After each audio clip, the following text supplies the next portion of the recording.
Susie Neal. And I'm Clark Neal. Together, we own Unicoi Preserves. We're a homegrown company in the North Georgia mountains with original recipes for gourmet jams and jellies. You can find our custom local products on the shelves at your local Ingles markets.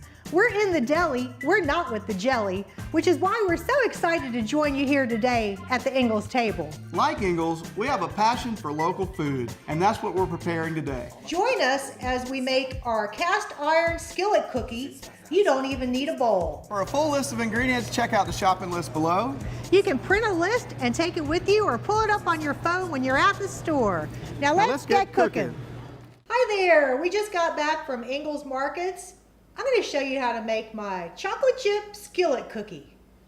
This is an easy dish that uses one pan to mix it, cook it, and serve it from. So we're going to start, we got a cast iron pan here, and I'm going to start getting it warm. I'm going to put this on about a medium heat. I'm adding 1 stick of butter. This is unsalted butter. And Clark, if you would be so kind as to Get rid of that for me, thank you. So the awesome thing about this recipe, it all gets done in the pan. No bowl is required. So what we're going to do, we've got the stick of butter, and as that melts, we'll add our white sugar and our brown sugar.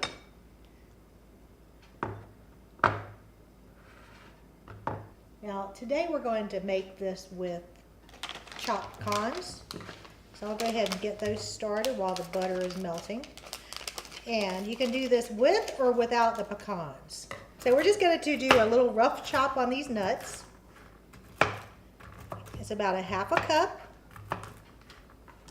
So those look good. I left them in big chunks, so if you don't want the pecan. Well, you can't necessarily pick them out of the cookie after it's cooked, but that's all right. I'll eat them. I'm a big boy. We're also going to use, we won't use the whole package of chocolate chips. We're going to use 1 cup. And we like dark chocolate morsels, but if you like milk chocolate, semi-sweet, if you like those little candy-coated nuggets of goodness, you could use those too.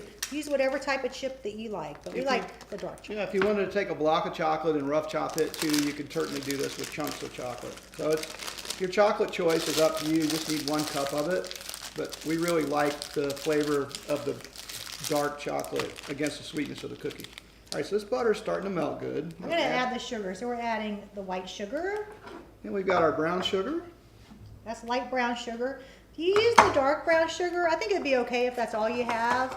But I like light brown sugar because it doesn't have as many caramel notes as the dark brown sugar. And don't forget to put in the vanilla at this step. Don't forget to put in the vanilla, he says.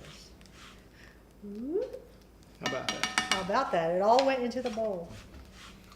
So we're going to let this continue incorporating. The butter's still melting a little bit. The sugar will liquefy. And then once it gets incorporated, we're going to pull it off the heat. And we're going to add in 1 egg. But you don't want to scramble the egg. So it's important to pull it off the burner and let your butter and sugar mixture cool a little bit. Because if you put an egg into a hot pan, what's it going to do, Clark? It's going to scramble. Yeah, it would do with And nobody wants chunks of scrambled egg in their skillet cookie. That just doesn't sound that good, does it? All right, so I think you're just about there. Yeah, I'm going to turn the heat off. I think it'll continue to melt and get there. So, and that egg, did you get it right out of the refrigerator or? No, I've had this one sitting out, but if you forgot to take out your egg, be sure to visit my quick tip at inglestable.com and I'll show you how to warm up your egg. So by having it at room temperature, you see how easily it whips up. Egg going in there. And cross your fingers for no scrambled eggs. There we go. Good job. I think I'll keep you on. All right. All right, next we're going to add our flour, baking soda, and salt. I went ahead and added the salt and the baking soda to our flour. This is all-purpose flour. Here goes the part. Thank goodness Clark is doing this because he is a much neater cook than I am. She's putting me on the spot. It's still going to wind up all over the camera, I'm sure. So We're just going to fold this in until it forms a batter, and then it'll get thicker as the flour incorporates into the butter and sugar mixture. And once it's incorporated, we'll add in the chips and the pecans if you're using them. and then it'll go into the oven. We got the oven preheated at 350 degrees, and we're gonna cook this on the middle rack. All right, Susie, I think that's pretty well incorporated. Okay, I'm gonna add the nuts first. I always like to scrape with the top of my knife, because that way, if you're not scraping with your knife blade, you'll have to sharpen your knives less often. So just be careful when you're doing that, because that's the business end right there. So instead of doing like this, do like that. Add in the chips too. Oh yes. There's those dark chocolate chips that we were talking about, and just stir those in. If you have a little bit of flour stuck to the edge of the pan, that's okay. It won't hurt it when it's baking. You can just wash it off when it's done. All right, and the chips are starting to melt a little bit, which is going to make it even more delicious. All right, well, this is gonna go in the oven, 350 degrees. How long is it gonna bake, Susie? Probably about 15 minutes. I always like to set the timer though for 10 minutes, because you can't unbake something. So we're gonna set it for 10, check it then, but it'll probably go about another 5 minutes. Well, the timer just went off on the oven and it's smelling really good in here. So I'm gonna check the cookie. I think it must be ready. Let's take a look in the oven. I think it is, because when you start to smell something that you're baking, that's a little hint that tells you that your dish is probably ready. So use your nose as well as using the timer. Oh yeah.